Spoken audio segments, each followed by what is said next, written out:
Welcome back. It's the Ultimate Cleveland Sports Show here on WKYC. I can't talk today, apparently. Okay, let's talk about the Guardians here. We're going to get to the first overall pick in the draft in a minute, guys. Guardians struggling for the first time this year. They've dropped 9 of the last 15 games, have a 3-game weekend series in Tampa Bay before the All-Star break. So hopefully you can have a good weekend to end it on a high note. They did have a 9-game lead in the division at one point. It's down to 4.5. So they're not playing great right now, but don't panic. Trade deadline right around the corner. Hopefully they'll have some upgrades. Now, one of the upgrades to the roster is going to be the first overall pick in the draft. He's probably not going to help the team this year, but certainly by next year he could. Guys, we've talked a lot about this.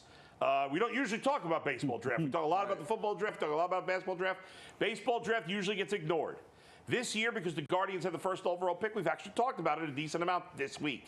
It seems like the two big names are Charlie Condon and Bazzana.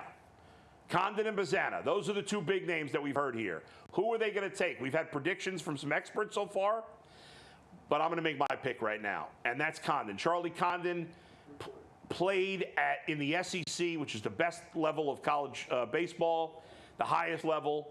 Excellent competition. He had 37 home runs, 5th best in the history of college baseball. He averaged over 1 extra base hit per game. He's got size, which you can't teach size, you can't coach size. You either have it or you don't. He's a big dude, a lot of power, quick trip to the big leagues. Yeah, there's an issue what position he's going to play. He's been a third baseman. He's not going to play third base for the Guardians. You got to make him an outfielder probably. Maybe a first baseman, we'll see. But I think more likely an outfielder. But I think Condon is the way to go.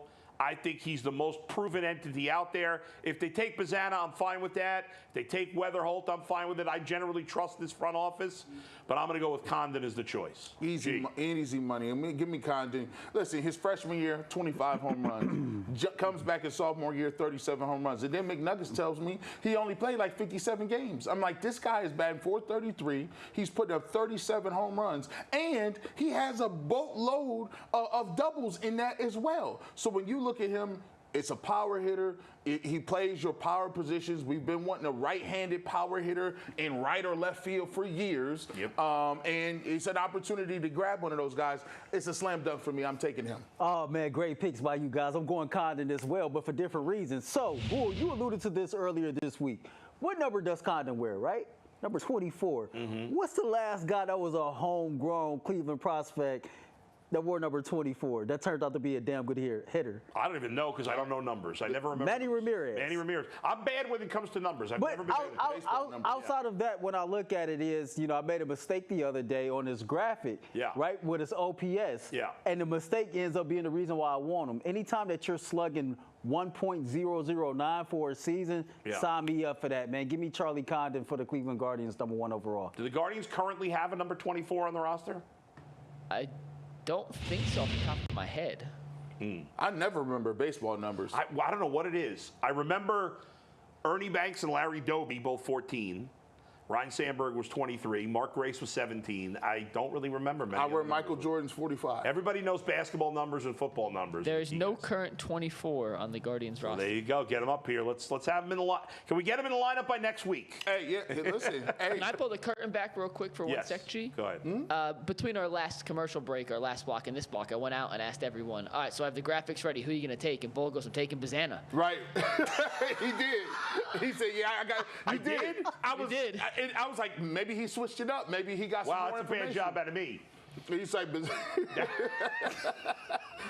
I just played along. I was like, yeah, okay. You don't get this on any other show, folks. You don't get people. Nah, they probably. By the way, Bull is an amazing host. Just a couple, brain lapses today. I'll take Bazzana. Let me get the case for Bazzana because I'm not grading myself an A today. I don't get an A grade for this. Bazzana does not play a premium position, does swing a premium bat, just like Condon, who had a 1.5 plus OPS this season. Bazzana, was 1.479. He had 28 home runs from the second base position. Yeah. If you draft him at second base, you can move Jimenez over to shortstop. And just like Condon, who I think can make his MLB debut next season, I think Bazzana can also crack through the minor leagues in rapid succession. And we talked to everyone throughout the week. We had Jared Goodwin from Perfect Game. We had Joe Doyle. We had Tim Kirkshin on.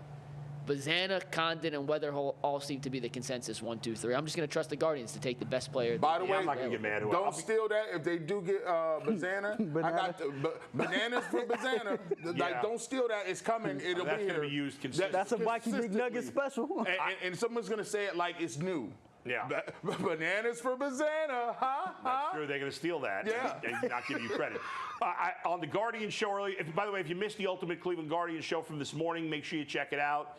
Zach predicted that the Guardians would take Condon. He doesn't have inside information. He thought Bazzana could end up moving to the outfield too, Mike. That was his opinion from talking to people in the organization, that either of them could end up moving to the outfield, although it is possible, as you say, that Bazzana could end up playing second, which is what he's played, and Jimenez can move to short, especially if they end up trading, which I hope, some of their shortstop glut here at the trade deadline to get better. All right. Thanks to everybody for joining us. We'll talk to you next time. If you don't